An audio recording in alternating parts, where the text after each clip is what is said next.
எந்தனின் சிந்தை நீரறிவே, எந்தனின் பாதை முன்னறிவீர்.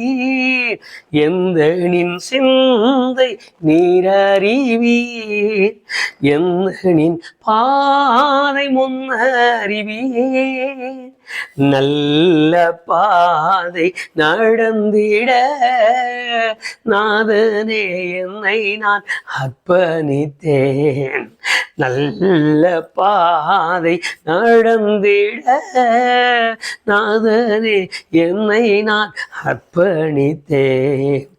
ஒப்புவித்தேன் ஐயனே, உம் சித்தம் செய்ய தந்தேனே.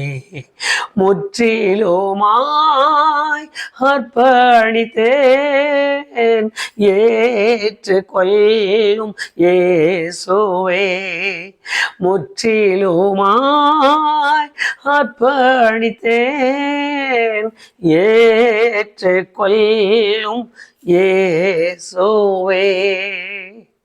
இயேசு கிறிஸ்துவின் இணையற்ற நாமத்தினாலே தேவ சமூகத்தில் சேர்வதற்குரிய பெரிய பாக்கியம் உண்டானதற்காக நான் திரும்பவுமாய் ஆண்டவரை ஸ்தோத்தரிக்கிறேன்.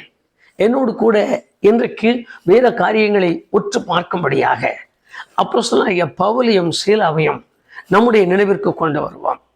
ஆயிரங்களான தேவ ஜனங்கள் இன்றைக்கு தங்களை சோதித்து பார்க்க வேண்டிய கட்டாயத்தில் நிற்கிறோம். தேவனை தொழுது கொள்ளுகிறோம் என்கிற வார்த்தை நம் வாயில் வந்து விடுகிறது. நான் கிறிஸ்தவன் என்று சொல்லுகிற வார்த்தைக்கு நாம் எப்பொழுதும் பங்காளிகளாய் உடனாளிகளாய் நிற்கிறோம் என்பதை வெளிப்படுத்துகிறோம். மாத்திரமல்ல, ஆண்டவர் என்று சொல்லும் பொழுது எனக்கு வேதத்தினுடைய ஆழங்கள் தெரியும், வேத காரியங்கள் தெரியும், இப்படி பல விதமான சூழ்நிலைகளை சொல்லிதான் நான் கிறிஸ்தவன் என்கிறதை நிரூபிக்கும்படியாக அநேக காரியங்களை நாம் செய்து வைக்கிறோம். அதில் விசேஷமாக கிறிஸ்தவர்கள் செய்ய வேண்டிய முழுமையான காரியங்களையும் செய்வதில்லை, கிறிஸ்தவர்கள் அல்லாதவர்கள் செய்கிற முழுமையான காரியத்தையும் செய்வதில்லை. அதிலும் இதிலும் கலந்துதான் இன்றைக்கு கிறிஸ்தவம் சேர்ந்திருக்கிறதே தவிர ஒரு தனிப்பட்ட பிரிவுக்குள் அல்லது தனிப்பட்ட நிலைமைக்குள் வருகிறது என்று சொல்வதற்கு இன்னும் கிறிஸ்தவம் முழுமை பெறவில்லை என்பதை நாம் மறுக்க முடியாத சில காரியங்கள் நமக்கு அதற்கு எடுத்துக்காட்டாய் உண்டு. இன்றைக்கு இங்கு அடிக்கப்பட்ட நிலையில், உடைக்கப்பட்ட நிலையில், வஸ்திரங்கள் கிழிக்கப்பட்ட நிலையில் அநேக அடிகள் அடிக்கப்பட்டு கால்களை தொழு மரத்திலே மாட்டி வைக்கப்பட்ட நிலையில் இருந்த 2 பரிசுத்தவான்களும், அதில் விசேஷமாக தப்பித்து கொள்ள முடியாதபடி கால்கள் மாட்டப்பட்டிருக்கிறதும் அடைக்கப்பட்டதுமான ஒரு நிலையையும் நாம் இங்கு அறிகிறோம். இது தேவனுடைய பிள்ளைகளுக்கு நேரிடுகிற காரியம்தானா? இப்படிப்பட்ட சம்பவங்கள் கர்த்தருடைய பிள்ளைகளுக்கு நேரிடலாமா? சாத்தான் பக்கத்தில் நின்று இந்த கேள்வியை எழுப்புவான். இந்த கேள்வி அநேக உள்ளங்களில், அநேக காதுகளில் கேட்டுக்கொண்டு இருக்கிறது என்பதை நாம் மறந்துவிட முடியாது. இவைகள் எல்லாம் நம்முடைய உள்ளத்திற்கு தெரிந்தவைகள் தான். இந்த கேள்விகள் சாத்தான் மாத்திரமல்ல, அதற்குரிய மக்களும் கூட நம்மோடு இதைத்தான் கேட்கிறார்கள். நீ கிறிஸ்தவன் தானே, இது உனக்கு சம்பவிக்கலாமா? இது உனக்கு நேரிடலாமா? ஆம், இது ரொம்ப தூரம் போக வேண்டாம். யோபுவின் புஸ்தகத்தில் பாருங்கள், புருஷன் மனைவிக்குள்ளாகவே இந்த சம்பவங்கள் நடந்ததை நாம் மறுக்க முடியாமல் ஏற்றுக்கொள்ள வேண்டிய கட்டாயத்தில் இருக்கிறோம். காரணம் எழுத்துப்பூர்வமாய் அறிவிக்கப்பட்டுள்ளது, சாட்சியின் மூலமாய் நமக்கு தெரிவிக்கப்பட்டது. நான் தேவனுடைய மனுஷன், தேவனுடைய பிள்ளை என்று சொல்லுவது என்பதை விட நீ தேவனுடைய பிள்ளை தானா என்கிற ஒரு கேள்வியை நம்மிடத்தில் கேட்டு உனக்கு இது சம்பவிக்கலாமா என்று சொல்லுகிற அனுபவங்கள் உண்டு. இவைகளை எல்லாம் நாம் எண்ணி பார்க்கும் பொழுது வேத வசனங்கள் எவ்வளவாய் நம்மை எதிர்பார்க்கிறது அல்லது நாம் கை கொள்ளத்தக்கதாக தேவன் எதிர்பார்க்கிறார் என்பதை முதலாவது நாம் கண்டுகொள்ள தொடங்கினாலே, இன்னொன்று உண்மையாகவே நான் யார், எதற்காக பிறப்பிக்கப்பட்டேன், எதற்காக தேவனாலே அழைக்கப்பட்டேன் என்பதை தெரிந்து கொண்டாலே நமக்குள் இருக்கிற எல்லா காரியங்களும் மாற்றம் பெறும் என்பதை நாம் நினைக்க வேண்டும். இந்த ஒரு சம்பவம் தான் இன்றைக்கு அதிக கர்த்தருடைய ஜனங்கள் நினைவு கூறுவதில்லை. பாடுகிறோம், அது ஒரு திருப்தி, ஜெபிக்கிறோம், அது ஒரு திருப்தி. நான் இன்னும் பெரிய சபையில், நான் இவ்வளவு ஜனங்கள் கூடுகிற சபையில் இருக்கிறேன், அது ஒரு திருப்தி.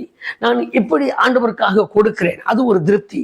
இப்படி சில காரியங்களில் நான் திருப்தி திருப்தி திருப்தி என்கிற ஒரு நிலையை அடைத்து வைத்திருப்பதால் நான் அடைக்கப்பட்டிருக்கிற உபத்திரவம், நான் அடைக்கப்பட்டிருக்கிற சிறைச்சாலை, நான் அடைக்கப்பட்டிருக்கிற வேதனை நிறைந்த இடம் எனக்கு விடுதலை பெற முடியாத ஒரு நிலையில் இருப்பது போலத்தான் தோன்றிவிடுகிறது. ஒரு ராத்திரி முழுவதுமா அப்படி ஒரு கேள்வி கேட்டு பாருங்க. ஒரு ராத்திரி முழுவதும் இந்த ஜெயிலுக்குள்ள இருக்கணுமா?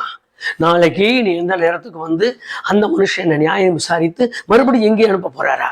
இப்படி எல்லாம் இரவு முழுவதும் யோசிக்க தொடங்கும் பொழுது, காலங்களை யோசிக்க தொடங்கும் பொழுதுதான் நம் கர்த்தரை மறந்து விடுகிறவர்களாய் இருக்கிறோம்.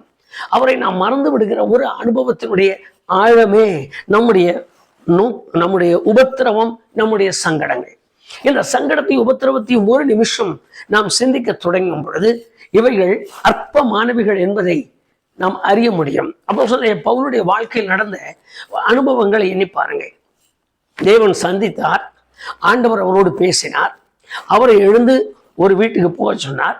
அங்கு ஒரு தீர்க்கதரிசி இவரை பார்த்து, தம்பி எப்படி இருக்கு, நான் உன்னை அபிஷேகிக்க வந்திருக்கிறேன், ஆண்டவர் உன்னை அபிஷேகிக்க போகிறார், நீ பரிசுத்த ஆவியை பெறும்படி நான் உன்னை தேடி வந்திருக்கிறேன். இவர் சொல்லி கொடுத்தார். சொல்லும் பொழுது நீங்க யார் உங்களை அனுப்புனாங்க ஒரு உரையாடல் நடந்திருக்குமானால் அனனியா இந்த காரியத்தை அவருக்கு தெளிவாய் சொல்லியிருப்பார், விவரமாய் சொல்லியிருப்பார். இது போல நீ ராஜாக்களுக்கு முன்பாக, பிரபுக்களுக்கு முன்பாக அவருடைய நாமத்தை கனம் பண்ணுவதற்காக தேவன் உன்னை தெரிந்து கொள்ளார், நீ தெரிந்து கொள்ளப்பட்டவன் என்பதை சொல்லியிருப்பார். ஒருவேளை அவர் அப்படி சொல்ல கேட்டு இயேசு என்னை தெரிந்து கொண்டாரா என்கிற ஒரு நிலை அவருக்குள் உருவாகி இருக்குமானால், உருவாகி இருக்க வேண்டும் என்பது நம்ம எல்லாருக்கும் தெரியும். காரணம், கலாத்தியர் 1ஆம் அதிகாரம் 14, 15, 2 வசனங்களை வாசித்து பாருங்கள். அங்கு வாசிக்கும் பொழுது அவர் தெளிவாய் அதை சொல்லிவிட்டார். நான் நியாயப்பிரமாணத்திலே, நான் தேவ மார்க்கத்திலே, பரிசுத்தருடைய காரியங்களிலே பக்தி வைராக்கியமாய் காணப்பட்டேன், மிகுந்த பக்தி வைராக்கியமாய் நின்றேன். ஆனால் அவர் என்னை சந்தித்தார். சந்தித்த உடனே நடந்த சம்பவம், எழுதப்பட்ட வார்த்தையை வாசித்து பார்க்கலாம். என் தாயின் கற்பத்தில் இருக்கும் பொழுதே அவர் தமக்காக என்னை பிரித்தெடுத்தார் என்று எழுதினார். எந்த அளவிற்கு தேவனை அவர் உணர்ந்திருந்தார் என்று பாருங்கள், தேவனை அவர் அறிந்திருந்தார் என்று பாருங்கள். மாத்திரமல்ல, அதோடு கூட அவர் தெரிந்து கொண்ட இன்னொரு காரியம் 2 கொரிந்தியர் 4ஆம் அதிகாரம் 16வது வசனத்தில் எழுதினார், உள்ளான மனிதன் நாளுக்கு நாள் பரவசமாக வேண்டும், பலன் கொள்ள வேண்டும், தேவ ஆவியால் நிரம்ப வேண்டும், வரங்களால் நிரம்ப வேண்டும், தேவனுடைய கிருபைக்குள் ஆக வேண்டும் என்கிற ஒரு பிரமாணத்தை தன் உள்ளத்திலே ஆழ பதித்திருந்தார். இன்றைக்கு கிறிஸ்தவன் ஆகிறதற்கு காரணமே நோய்தான். நான் அங்க வந்தா எனக்கு நோய் சரியாயிருமா? நான் ஆண்டவரிடத்துல தேடின எனக்கு இந்த வியாதி என்ன விட்டு போகுமா? எந்த சபைக்கு போனா தெரியும், எந்த சபையில பிசாசு ஓட்டுவார், எந்த சபையில நோயை சுகமாக்குவார், எந்த சபையில பாஸ்டர் கைபிச்ச உடனே என்னுடைய காரியங்களை எல்லாம் சொல்லி இயேசுவின் நாமத்தில் போன்னு சொல்லுவார். தேட ஆரம்பிக்கிறோம். நாம் தேட ஆரம்பிக்கிறதுனால்தான் தேவனை தேட வைத்துக் கொண்டே இருக்கிறார், இன்னும் முடிவு வராமல். எத்தனை சபையை மாத்திட்டோம், எத்தனை பிரசங்கியரை மாத்திட்டோம், எத்தனை ஊழியரை மாற்றிவிட்டோம். ஒரு நிமிஷம் மனதிற்குள்ள இவைகளை எல்லாம் நினைவிற்கு கொண்டு வாருங்கள். எந்த சபையில் இருந்து இப்ப எந்த சபையில் இருக்கீங்க? நான் ரட்சிக்கப்பட்டது அங்க, நான் போயிட்டு இருந்தது அங்க, நான் ஞானஸ்நானம் எடுத்தது இங்க, நான் உட்கார்ந்து இருக்கிறது இங்க. எத்தனை பேரை கவனிங்க, என்னை கேட்டுக்கொண்டு இருக்கிற எனக்கு அருமையான கர்த்தருடைய பிள்ளையே, கர்த்தருடைய மனுஷனே, நான் சொல்லுகிற காரியங்களை எல்லாம் சற்று கவனிப்பீர்களானால் ஆத்மாவிற்கு மிக பிரயோஜனமா இருக்கும் என்று நான் ஆண்டவருக்குள் விசுவாசிக்கிறேன். உள்ளான மனிதன் நாளுக்கு நாள் பலப்பட வேண்டும் என்று அவர் தனக்குள்ளே நிச்சயித்தவராய் தன்னை முழுமையாய் ஆண்டவருக்கு ஒப்பு கொடுத்திருந்த ஒரு அனுபவம் பவுலுக்குள் முதலாவது வேரூன்றி நின்றது. மற்றொன்று, இனி முதல் கிறிஸ்துவின் நிமித்தம் எனக்கு என்ன உபத்திரவங்கள், என்ன பாடுகள் வந்தாலும் அதனுடைய முழுமையான நிலைமை ரோமர் 8ஆம் அதிகாரம் 18வது வசனத்தில் இவ்வுலகத்திற்கு உரியவைகள் என்பதை மட்டும்தான், இக்காலத்து பாடுகள் என்பது மட்டும், அதற்கு மேல் அந்த பாடுகள் எனக்கு இருக்காது என்று தனக்குள்ளே நிச்சயித்த பின்பு அவர் அடியெடுத்து வைத்திருக்கிறார். நாம் அப்படி ஒரு அனுபவத்திற்கு இன்னும் வந்து சேரவில்லை என்பதுதான்.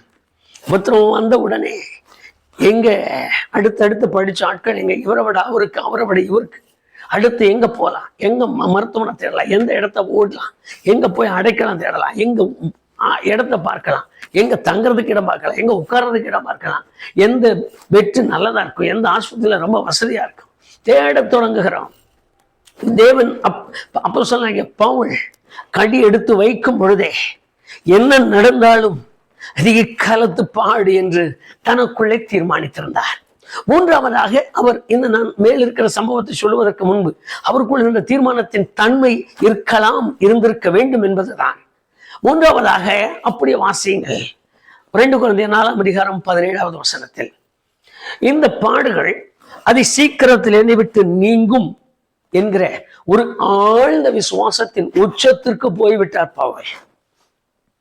இப்படிப்பட்ட பாடுகள் எனக்கு வரலாம், நான் அதற்காக அழைக்கப்பட்டு விட்டேன். என் தாயின் கர்ப்பத்திலிருந்து அவரை பிரித்து எடுத்து விட்டார். பரிசுத்த ஆவியானவர் அவர் மேல் இறங்கின உடனே அவருடைய ஆவியானவர் அவரை உலர்த்து தொடங்கினார். தன்னை முழுவதுமாய் புரிந்து கொண்டார். அதற்கு பின்பு சொல்லுகிறார், நான் அதி சீக்கிரத்தில் நீங்குகிற உபத்திரவத்திற்கு உட்பட்டு இருக்கிறேன். இந்த காரியங்கள் பவுலின் உள்ளத்துக்குள் ஆழமாய் இருந்ததால் வசனத்தை கழித்தார்கள். எத்தனை அடின்னு எழுதலை. சில நேரத்தில் சொல்லுவாங்க, இந்த நோய் அதிசீக்கிரத்தில் நீங்கிவிடும். இன்னும் நான் ஒரு பிரசங்கத்தை கேட்டேன். அந்த பிரசங்கியார், அருமையான பிரசங்கியார் அருமையாக சொல்லுகிறார், இன்னும் சில நாட்களில் இந்த நோய் உங்களை விட்டு நீங்கும் என்று கர்த்தர் சொல்லுகிறார் என்றார். கர்த்தர் ஒரு காரியத்தை செய்ய தொடங்கி தவணை முறையில் கொடுக்கிறார். எனக்கு புரியல அந்த காரியங்கள் எல்லாமே தவணை தான். ரேடியோ வாங்குறேன், அது தவணை. டிவி வாங்குறேன், அது தவணை. வீட்டுக்கு வேண்டிய பீரோ வாங்குறேன், அது தவணை. சீட்டு போட்டு பாத்திரம் எடுக்கிறேன், அது தவணை. அதே போல ஆண்டவரிடத்தில் வாங்குறதும் கூட ஒரு நல்ல பொருளா ஒரே சமயத்துல வாங்கக்கூடாது. அதுக்குமே விசுவாசி ஊழியன் தவணை முறையில தான் கேட்டுட்டு இருக்காங்க. 3 நாள் பொறுக்கட்டும், அதிசீக்கிரத்தில் இன்னும் சில நாட்களில் இந்த வியாதியை உன்னை விட்டு நீக்குவேன் என்று சொல்லுகிறார். 38 வருஷம் நோயாளி பக்கத்துல போய் நான் போயிடுறப்பா, சில நாட்களில் கட்டில் எடுப்பேன், படுக்கையை மடிப்பேன், தூக்கி தோல்ல வச்சுக்குவேன், மெதுவா நடந்து போவேன் சொல்லி கொடுக்கல. வேத வசனத்துல எழுதி இருக்கு, நல்லா கவனிங்க. முதல்ல பிரசங்கிக்கிற நீங்களும் பிரசங்கத்தை கேட்கிற நாமும் ஒரு தெளிவுள்ளவர்களாய் நின்றால்தான் தெய்வ மகத்துவத்தை முதலாவது அறிய முடியும். அவர் மகத்துவம் உள்ளவர். அவருடைய செயலுக்கு வாய்தா இல்லை, அவருடைய செய்கைக்கு தவணை இல்லை, அவருடைய செய்கைக்கு மாதாந்திர வட்டி, மாதாந்திர காரியங்கள் அல்ல.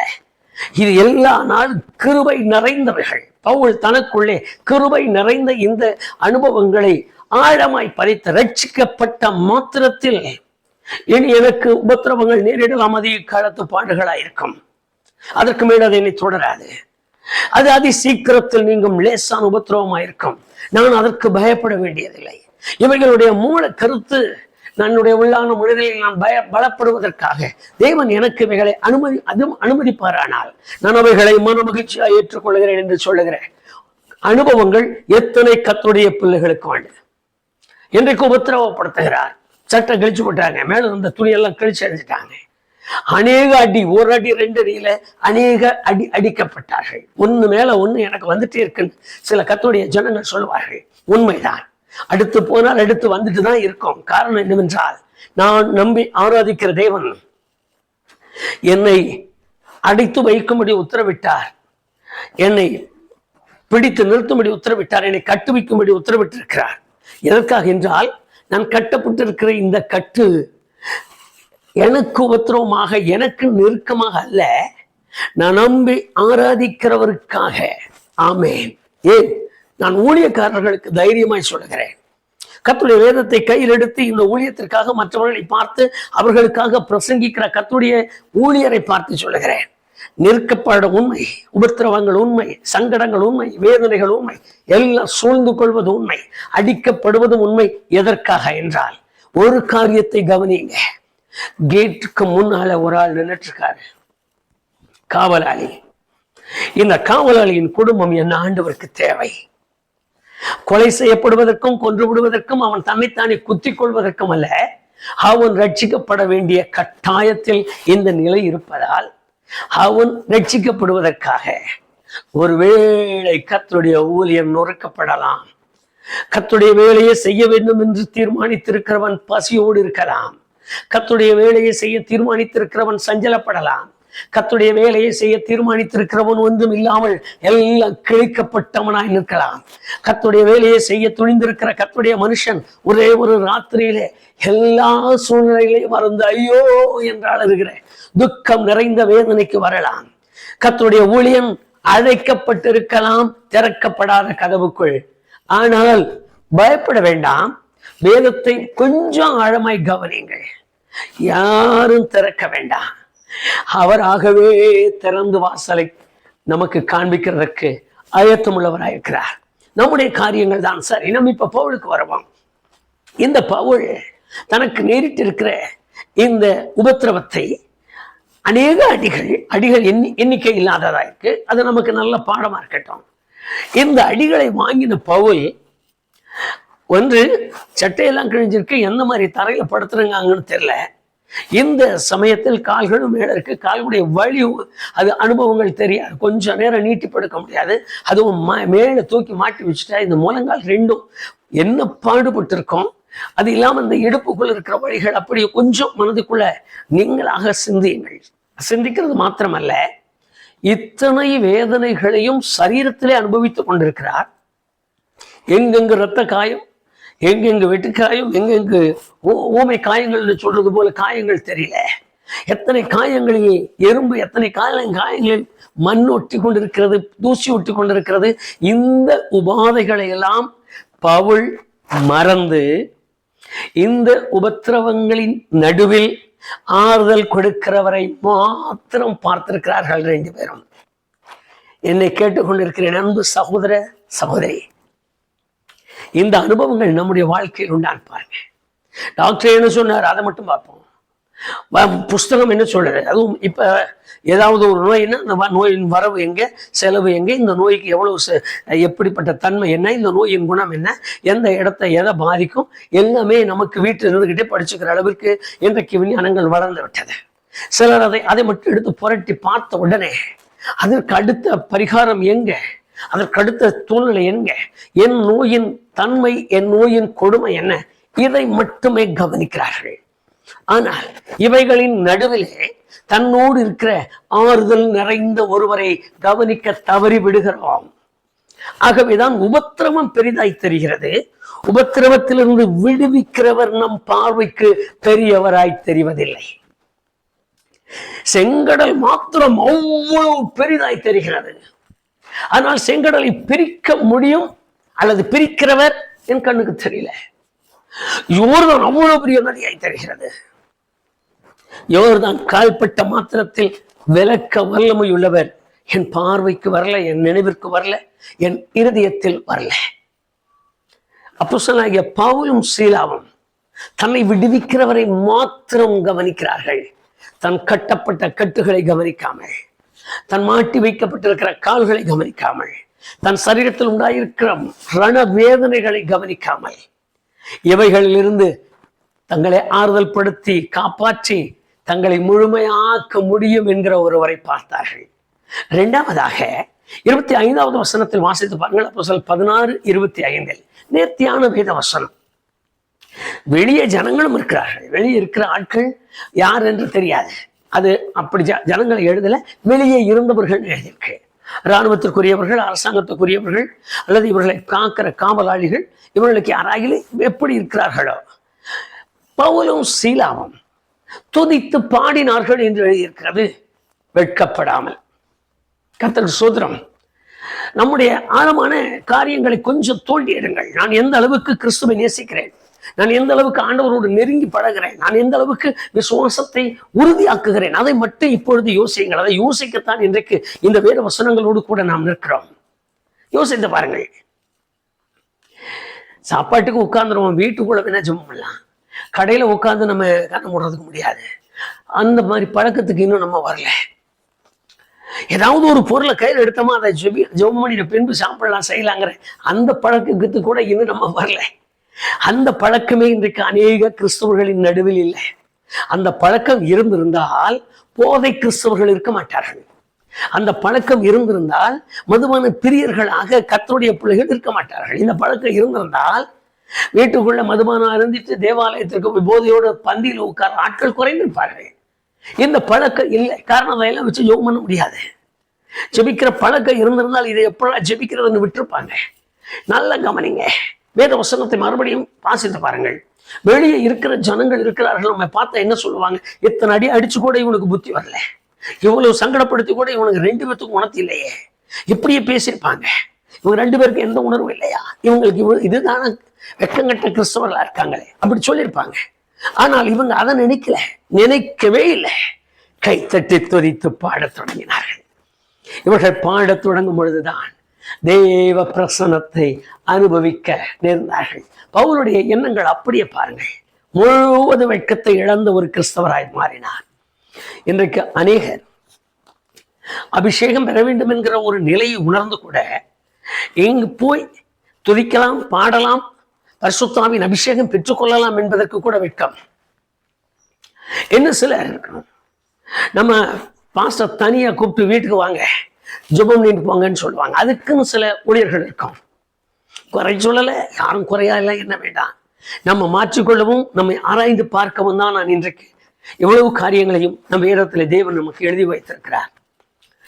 ரகசியமா போவாங்க, ஏன் எங்கேயோ இருந்துகிட்டு எப்படியோ இருந்துகிட்டு நான் உனக்கு ஜெபிக்கிறேன்னு சொல்லுவாங்க. போன வீட்டுக்குள்ள இருக்கிற ஆளை குறிச்சு நீ என்ன விசாரிச்சுட்டு தண்ணியில முழுகையான்னு சொல்ல மாட்டாங்க. ஞானஸ்நானம் பெறது அவசியம், பிதாக்குமாரன் பரிசுத்தாவின் நாமத்தினாலே ஞானஸ்நானம் பெறும், இதுதான் வேதத்தின் சட்டம் சொல்ல மாட்டாங்க. பரிசுத்தாவின் அபிஷேகம் பெற்றுக்கொண்டால் நீங்க இன்னும் கொஞ்சம் பரிசுத்தமாகலாம், தேவனோடு நெருங்கலாம், தேவனோடு பேசலாம் சொல்ல மாட்டாங்க. குடும்பமா நீங்க ஆராதிக்கணும், வரணும், கட்டாயமா வரணும்னு சொல்ல மாட்டாங்க. என்னமோ செய்துக்கிறேன், என்னமோ பண்ணிட்டு நான் உனக்கு ஜெபம் பண்றேன், கொடுக்கிற எனக்கு அந்த தட்சணையை கொடுத்தினா போதும், குருதட்சணை மட்டும் என் கையில கொடுத்தினா போதும், நான் பேசாம போயிடுவேன். இப்படிப்பட்ட அனுபவங்கள் இருக்கிறதுனால இன்றைக்கு தேவனுடைய கிரியை மிகவும் குறைந்திருக்கிறது, விசுவாசிகள் குறைந்து விட்டார்கள். பவுல் வெட்கப்படாத ஒரு மனிதனாய் இருந்தார். மாத்திரமல்ல, தீமோத்தேயுவை எழுதும்படி சொல்லுகிறார், ஏற்கப்படாத ஊழியக்காரனாயிரு. முதல் யார் உன்னை என்ன ஆதரிக்கிறார்கள், என்ன செய்கிறார்கள், என்ன கொடுக்கிறார்கள், நீ அதை கவனிக்க வேண்டாம். உன்னை நடத்துகிறவரை மாத்திரம் பார். அதோடு கூட கொஞ்சம் கூட வெட்கப்பட்டார. தைரியமா இயேசுவை பிரசங்கி, தைரியமா இயேசுவின் நாமத்தை சொல்லு, தைரியமா இயேசுவுக்கு முன்பாக எழுந்த நிலை. அனுபவங்கள் எவ்வளவு வித்தியாசமானவைகளாய் இருந்திருக்கும் என்று பாருங்கள். ஒன்றாவது, அருமையான கர்த்தருடைய மனுஷனாகிய பவுலிடத்தில் இருந்த ஒரு முழு தன்மை, தன்னுடைய அழைப்பை மறக்காதவராயிருந்தார்.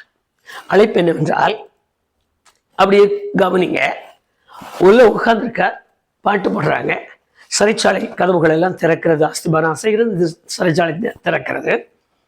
இந்த திறந்த உடனே வெளியே இருக்கிற காவலாளி, கதவு திறந்து கிடக்குது, இவ்வளவு மோசமான நிலைமையில் இருக்கு, உள்ள இருக்கிற காவலாளிகள் ஓடிட்டாங்கன்னு சொல்லி தன்னை கொலை செய்ய போனார். உண்மையாய் மனது எப்படி இருந்திருக்கும் என்று பாருங்கள். தன்னை கொலை செய்து கொண்டா நல்லது, ஏன்னா அவன் கொண்டுகிட்டானா அவன் செத்துருவான்.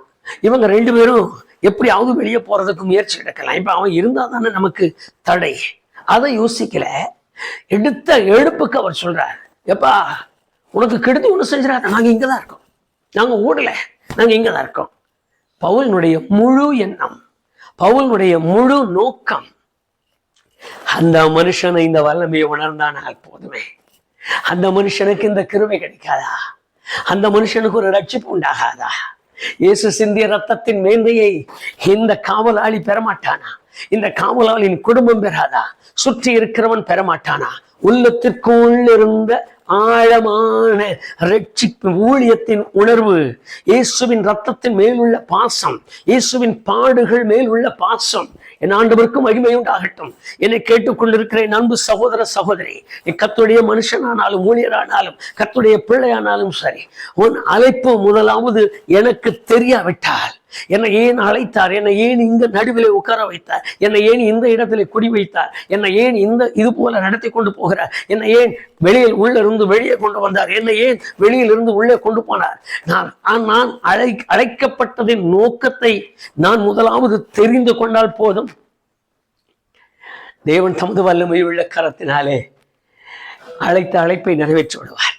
அவருக்கு மகிமை உண்டாகட்டும். கொஞ்சம் நம்ம வேதத்தை மாத்திரம் கவனிங்க. பவுல் நிமித்தம் காவல்காரனுடைய குடும்பம் ரட்சிக்கப்பட வேண்டும் என்பது தெய்வ தீர்மானமாயிருப்பதால் அவைக்குள் உணர்ந்திருக்கலாம் பவுல். ஆவியின் நிலையில் அவைகளை எல்லாம் அறிந்திருக்கலாம். ஆகவேதான் முதலில் என்ன சொன்ன, அழைக்கப்பட்ட உடனே என் தாயின் கர்ப்பத்திலிருந்து அவர் என்னை பிரித்தெடுத்தார். நான் பிரித்தெடுக்கப்பட்டதற்கு காரணம் ஒரு மனுஷன் ரட்சிக்கப்பட வேண்டும் என்பதற்காக. இன்னும் நான் பிரித்தெடுக்கப்பட்டதற்கு காரணம் ஆண்டவரை அறிந்து கொள்ளாத ஒருவன் மனம் திரும்ப வேண்டும் என்பதற்காக. நான் இன்னும் பிரிக்கப்பட்டதற்கு காரணம் தேவனை தெரிந்து கொள்ளாத ஒருவன் தேவனை பூரணமாய் தெரிந்து கொள்ள வேண்டும் என்பதற்காக. நான் பிரித்தெடுக்கப்பட்டதின் காரணம் இயேசுவை முற்றிலும் அறிந்து கொள்வதற்காக, இயேசுவை முழுமையாய் தெரிந்து கொள்வதற்காக. இயேசு தெய்வம் என்பதல்ல, இயேசு மனித அவதாரமாய் வந்தார் என்பதை விட இயேசுதான் பாவத்திற்கு பரிகாரி என்று திட்டவர்த்தமாய் நான் சொல்லுவதற்காக தெரிந்து கொண்டார்.